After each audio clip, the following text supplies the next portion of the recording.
Hello there, and welcome back to the Codex. So today I have a very juicy video for you using our newest Warframe, Cyte-09. It's a very exciting news. He's brought back a fan favorite, the Kuva Zarr. He has breathed some new life into it. So the problem with the Kuva Zarr, at least previously, and well, still currently with basically every other frame in the game, is that it has total garbage ammo economy.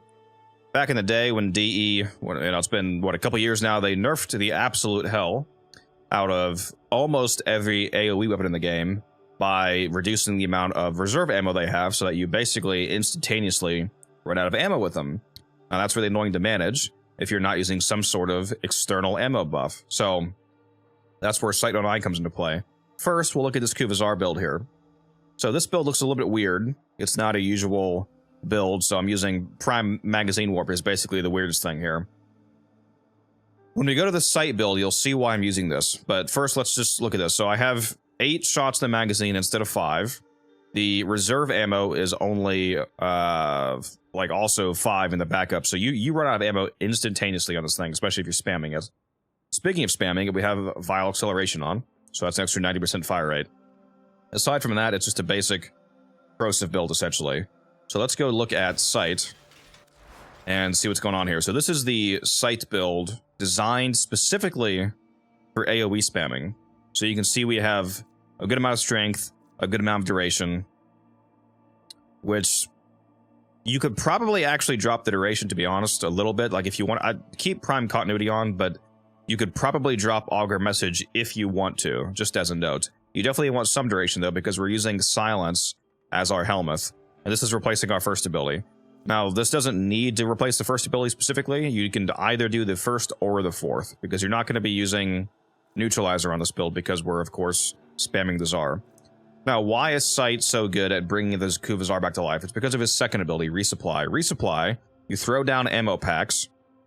It gives you a free elemental damage buff for whatever element that you choose.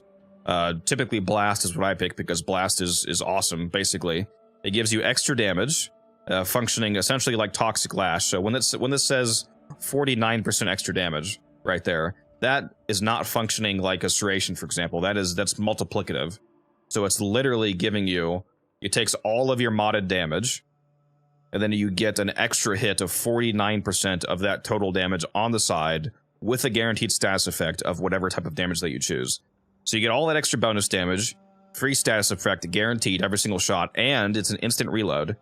The really important thing about that instant reload from Resupply is that reloaded ammo is not coming from your ammo reserve. It's coming from the Resupply ammo box. This means that you're directly getting ammo from your ability, not from the weapon's reserve, meaning that you completely bypass the issue of the Kuva Zarr having basically no ammo. So you have infinite ammo, also basically an instant reload, and a huge damage increase. Now, keep in mind that this build is using Molt Augmented, so that's another 60% strength that we'll have once we're actually in the mission, which means that we'll actually be at 259 strength, so this extra damage is going to actually be higher than 49%, so it's going to go above this here.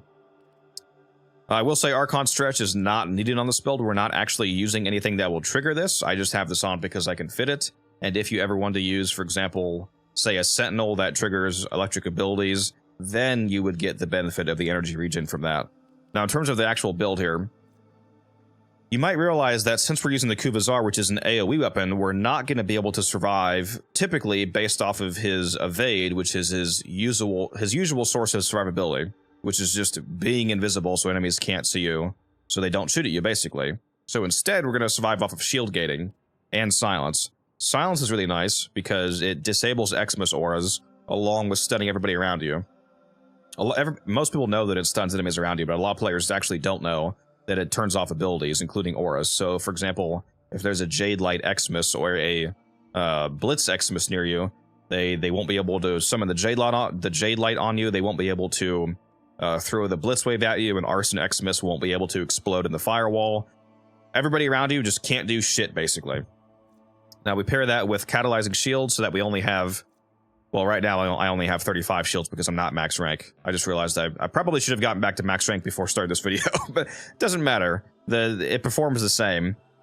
I think he has 47 shields at max rank when you have catalyzing shields on, which means that a single cast of resupply even if you didn't have Blind Rage on, by the way, would give you your full shields back. Because if I take off Blind Rage here, you can see this ability costs 50 energy at default. So even if you don't like Blind Rage because you think that it makes your abilities cost too much, so the energy economy is not good, you can drop that for Transient Fortitude or Umbral Intensify, whatever other strength body you want to get that efficiency back, and you'll still have a full shield gate. Speaking of energy economy, I'm using Arcane Steadfast here. It's up to you whether or not you want to use Steadfast or Energize. I would use one or the other just to make sure that you have enough energy, because we're going to be basically spamming resupply. I settled on Steadfast because it seems to work. I originally was using Energize, but I was like, I wonder if Steadfast will work. It does work. So I decided to go with this because Steadfast is much easier to acquire than Energize, because you don't have to do Eidolons to get this. It's easier either from the direct farm, because you can probably get this faster from Mirror Defense than you can get Energize from Eidolons. And you can also get it faster from Phosphor packs than you can get Energize from Phosphor packs, because this Arcane isn't as rare, so it will appear more when you're opening Necrolist packs rather than the amount of times that Energize will appear when you're opening an Eidolon pack, so that's really good. We're rocking Equilibrium here so that we can get a nice amount of, again, energy economy back from picking up health orbs. We also have our companion generating health orbs and energy orbs, which we'll go over in a moment here. We have Rolling Guard for another defensive layer. Prime Flow, obviously. Yeah, the build's pretty basic. It's essentially just power, strength, and then survivability. Brief Respite's on here, of course, because Brief Respite is what is giving us the ability to shield gate in a single cast of resupply. In fact, if you only used this and not a single Augur mod, like I said, you would generate enough energy or you would consume enough energy to get enough shields for a full shield gate. So this aura is the only thing that you need to do that. So you don't need any Augur mods. You don't need to use a secondary with the Augur mods on, for example. Like, I have this on right now for Augur Pact and Augur Seeker on the Epitaph, but you don't actually need this. This just gives you extra overshields, basically. But you do not need it to shield gate. Now, I mentioned the companion. For this companion, I would recommend either probably using the Death Cube Prime, or, well, it doesn't have to be the Prime, I guess. I would recommend either using the Death Cube or the Panzer Vulpaphyla. The Death Cube has the benefit of, it'll probably make you a little tankier because you can run Shield Charger and Guardian. So your companion will also aid you in shield gating. And then you can also run Synth Deconstruct still to generate health orbs for the equilibrium that your Cyte has on. And then you can also run the Death Cube specific mod, Energy Generator, so that whenever your Death Cube assists you in killing enemies, basically just as long as it tags them, it doesn't have to actually kill them, it just needs to do any amount of damage to them. Then every 10 kills, you'll also get an energy orb. So it's just a little more survivability for you and a little more energy economy. The other choice that you have is to run the Panzer Vulpaphyla, and that way you can benefit from the viral quills that are spread all over the map. And since the Panzer is able to get past 1200 shields, you can benefit from Reinforced Bond. You cannot benefit from Reinforced Bond on the Death Cube because it's not able to hit 1200 shields. So on this, you can benefit from Viral Quills and Tenacious Bond and Reinforced Bond. So that way you can get, more crit damage, which you really don't need, to be honest. But you can't get the fire rate. Now, and make sure that you use Synth Deconstruct on this as well if you're going to go with this build instead. Now, the nice thing about Reinforced Spawn is that if you get that 60% fire rate for free from that, I would then go back to the Kuva Zarr, drop Vile Acceleration, and if you wanted more damage, for example, you could put Prime Cryo Rounds back on, and then get a huge chunk of extra cold damage added on, and then now you're doing corrosive and cold damage. But for this, I think we'll try it out with the Death Cube, partially just because I don't usually use the Death Cube, so let's just use something different. And let's go ahead and put that other mod back on. Which I'm actually having a bit of a stroke here, and I completely forgot what mod that I just took off. Literally, what was I just running? I think I'm actually going insane here. Yeah, one sec. Okay, we're back after a little video cut there. I took off Vile Acceleration, and then I forgot that the mod existed. Yeah, so anyways, so we put Vile Acceleration back on there, since we are going to be using the Death Cube, not the Vulpaphyla. So we want that fire rate. And the Tazakor here, that's the weapon that I'm using on the Death Cube. We have it modded for a corrosive cold radiation setup. And the cold's really nice because that way you can benefit from Shivering Contagion, so that's another defensive layer that you'll have, because your companion, whenever it gets a chance at least to fire its beam out, it'll freeze people around you basically instantly solid, because it has super high status chance and it's spreading the procs via Contagion, so it's going to be just instantaneously freezing crowds that it affects. So that's real nice. Now, I know I'm going over a lot here, but trust me, it's worth it. You'll notice that one thing that I didn't go over, that I usually cover at the start of the video, is the Archon Shards that I put on the frame.